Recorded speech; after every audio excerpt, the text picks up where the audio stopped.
To streamline tourist transportation between Meghalaya and Assam, the All Khasi Hills Tourist Taxi Association (AKMTTA) has urged the state government to implement the Reciprocal Transport Agreement (RTA). The proposal was raised during a convention organized by the Tourism Department recently. Balajit Jarwa, secretary of the AKMTTA, highlighted that the association is seeking the inclusion of Meghalaya in the RTA framework with Assam to ensure smoother cross-border tourist transport.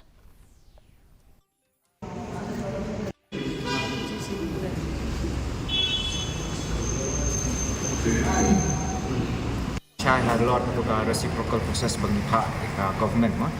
Kini reciprocal proses kalau labun dah nipet ya Jharkhand ke Orissa ke Delhi Haryana jelasan pada reciprocal proses apa yang jengki.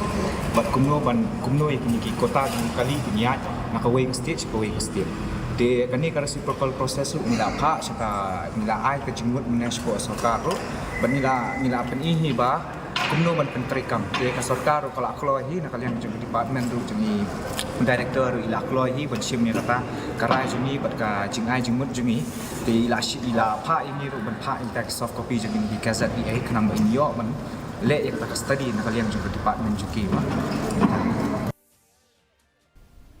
The Sankantay Catholic